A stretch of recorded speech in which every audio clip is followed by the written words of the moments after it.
Hello friends, welcome to pebbles. మనం ఈరోజు వినాయక చతుర్థి నైవేద్య రహాల గురించి చూడబోతాము. దాంట్లో ముందు వచ్చి మనం పెసరపప్పు పాయసం, అటుకులు ఉప్పు పిండి, శనగలు, తీపి కుడుములు గురించి చూడబోతాము. ఆ రెండ మనం ఒయిటేటిగా ఎట్ట చేస్తాను చూస్తాం.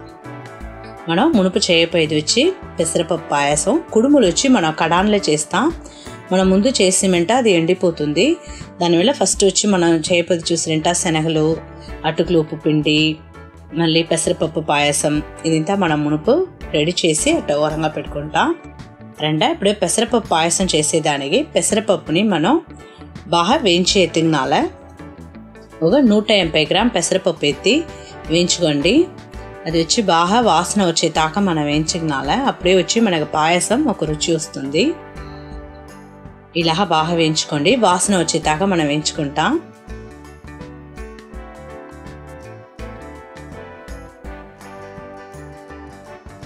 అది చూడండి, ఆ రంగు మారేదాకా మనం వేయించుంటేనే చాలు. ఇప్పుడు దీన్ని కుక్కర్లో వేసేసి ఒక 3 టంబ్లర్ నీళ్ళు పోసి 2 విసులు ఉడిచి మనం ఉడకపెట్టి ఎత్తుకుపోతాము. 2 విసులు చాలు.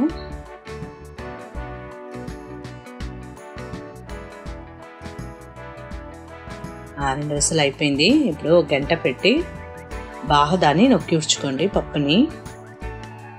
ఇలా దానికి బెల్లం వచ్చి కొద్దిగా నీళ్ళు పోసి ఒక 1/4 టంబ్లర్ నీళ్ళు చాలు. దాన్ని కరిగించి పెట్టుకునాలి మనం బెల్లం నీళ్ళు. దాని తర్వాత దీంట్లో 200 ml పాలు పోస్తున్నా. బాగా కలిసేటే కలిపేసి మనం తాలింపు చేసుకుంటాం. దాని మధ్యలో బెల్లం కరుగుతూ ఉండని. ఇప్పుడు దీంట్లో వచ్చి మనం పచ్చి కర్పూరం వేస్తున్నారు. కొన్ని మందికి వచ్చి మనకు పచ్చి కర్పూరం నచ్చును, కొన్ని మందికి నచ్చదు. ఇప్పుడు నాకు వచ్చి పచ్చి కర్పూరం నిండా పెట్టును, దానివల్ల నేను వేసుకుంటాను నొక్కి. ఇంత గద్ద చాలు. మీరు కూడా మీకు నచ్చిందంటే వేసుకోండి, లేదంటే వదిలేయండి. ఇప్పుడు ఏలకలు పొడి ఒక 3 ఏలకలు దుమ్ము చేసి పెట్టుండా, ఆ పొడి కూడా దీంట్లోనే వేసి బాగా కలుపుతూ ఉంటాను. మళ్ళీ బెల్లం నీళ్ళు వడకట్టి పోసుకుంటాం. మీకు ఆ తీపుకి తగినట్టు మనం బెల్లం నీళ్ళు పోసుకోవచ్చు. బాగా కలిసేట కలిపి వచ్చి ఇప్పుడు తాలింపు పెట్టుకుంటాం. 2 చెంచా నెయ్యి పోసుకోండి. ఒక 20 జీడిపప్పు, ఒక 10-15 ద్రాక్షలు వేసి మనం తాలింపు చేసి దాంట్లో వేస్తాం.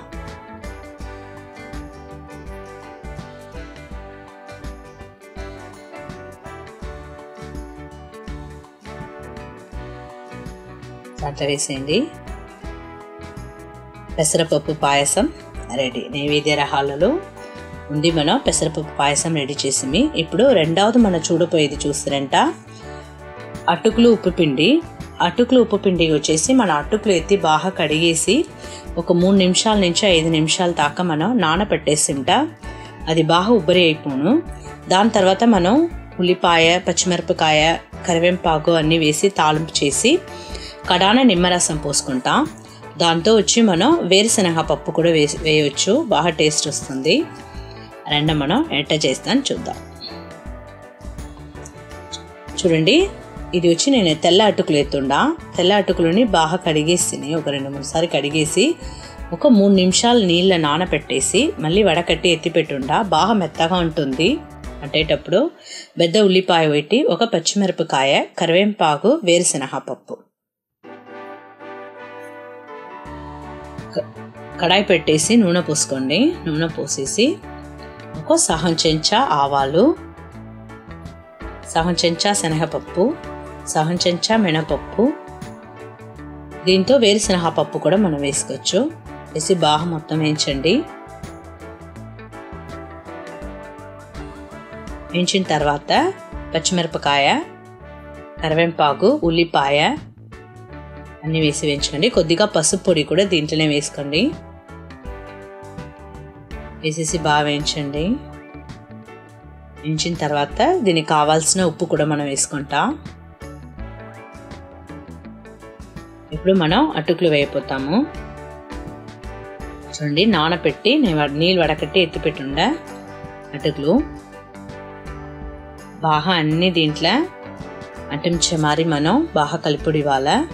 కొద్దిగా నీళ్ళు కూడా చల్లుకోండి. మనకు కావాలంటే సలిగొచ్చు, లేదంట దాంట్లోనే మిక్స్ అయిందంట మనం బాగా కలిపి ఉడ్చుకోవచ్చు. చూడండి బాగా కలిపింది. ఇప్పుడు నిమ్మరసం, ఒక సగం నిమ్మపండు ఎత్తి ఆ నిమ్మరసం పోస్తున్నా. అంతేనండి, అటుకులు ఉప్పు పిండి రెడీ.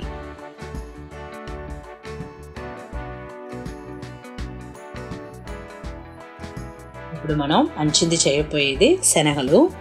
మీరు వచ్చి శనగలు వచ్చి ఏది కావాలంటేనే ఎత్తుకోవచ్చు. నల్ల శనగలు, తెల్ల శనగలు ఏది కావాలంటేనే ఎత్తుకోవచ్చును. నేను వచ్చి నేటికి తెల్ల శనగలు ఎత్తుండా. దాన్ని వచ్చి నేను ఒక 8 గంటల చేపలు నానపెట్టేసి ఒక 5 విజిల్ విడిచి ఎత్తి పెట్టుండా. ఇప్పుడు దాన్ని తాలింపు పెట్టని చూస్తాం. చూడండి, 8 గంటల చేపలు నేను నానపెట్టేసి 5 విజిల్ విడిచి ఎత్తి పెట్టుండా ఉడకపెట్టి. ఇప్పుడు ఈ నీళ్ళు వడగట్టేస్తాం. వడగట్టేసి దీనికి తాలింపుకు నూనె పోసుకోండి. నూనె వేసేసి ఒక పావు చెంచా ఆవాలు, పావు చెంచా మినపప్పు, పావు చెంచా శనగపప్పు, ఇంకా కొద్దిగా ఇంగువ పొడి, పచ్చిమిరపకాయ ఒకటి, ఎండుమిరపకాయ ఒకటి, అల్లం, కరివేపాకు రెమ్మలు ఒకటి వేసేసి బాగా వేయించండి. వేయించిన తర్వాత మనం వడకట్టిన శనగలు వేస్తున్నా. కొబ్బరి ఒక 2 చెంచా, తురిమిన కొబ్బరి ఒక 2 చెంచా వేస్తా చాలు. బాగా కలిపి ఉడియండి కలిసేట. దీంట్లో నీళ్ళు లేకుండా మనం వేయించి ఎత్తినాల. ఎలాంటి కొబ్బరి వేసే వల్ల నీళ్ళు ఉండిందంట బిన్నె చెడిపోతుంది. దానివల్ల నీళ్ళు లేకుండా మనం బాగా దీన్ని వేయించాలి. చూడండి, ఇలా డ్రైగా ఉండాలి. అప్పుడే కొద్దిసేపు శనగలు ఉంటుంది. దానివల్ల బాగా వేయించి ఎత్తుకోండి నీళ్ళు లేకుండా.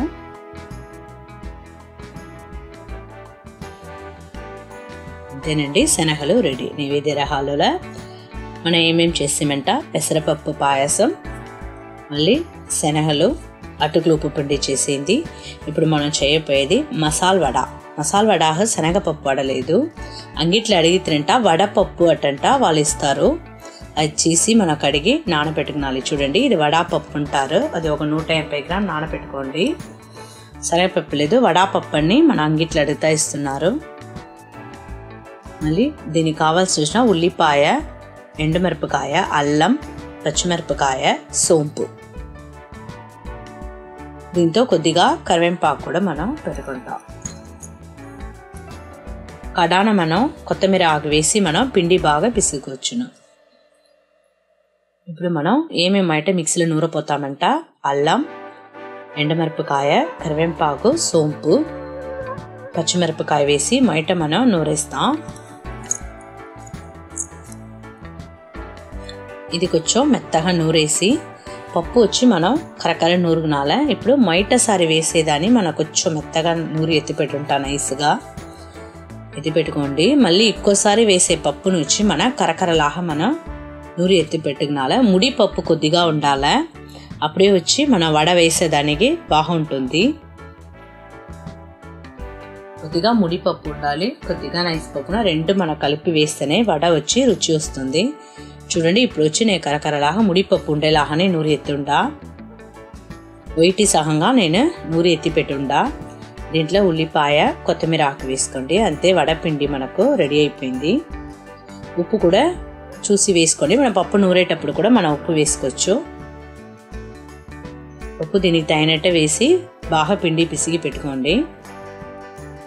ఇప్పుడు నూనె కాగిన తర్వాత మనం వడ ఇలా తట్టి మనం వేయపోతాము.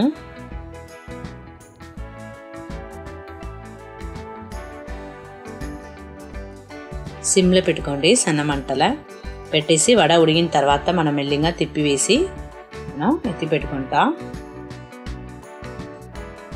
చూడండి, అంతే వడ, మసాలా వడ. మళ్ళీ ఇంకోసారి వేస్తున్నా. ఒక 5 వడగా వేసుకుంటా కూడా చాలు మనకు.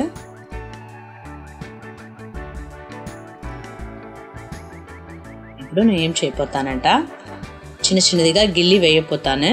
వేస్తా, ఇది వచ్చి బకోడాలాగా వస్తుంది. బకోడాలా కూడా ఎత్తుకొచ్చును. ఇది ఎత్తేది వచ్చి మనం ఇంట్లో వడగరి చేసేదానికి కూడా మనం యూజ్ చేసుకోవచ్చు. చూడండి, ఈ వడలాగా ఎత్తేమంట వడగరికి మనం చేయవచ్చు. చూడండి, రుచి అయిన మసాలా వడ రెడీ. మనం ఇప్పుడు నైవేద్య రహాలో పెసరపప్పు పాయసం, అటుకులు ఉప్పు పిండి, మసాలా వడ, శనగలు చేసింది. మీరు కూడా ఇంట్లో ట్రై చేసి చూడండి. లైక్ చేయండి, షేర్ చేయండి, మర్చిపోకుండా మా ఛానల్ సబ్స్క్రైబ్ చేయండి.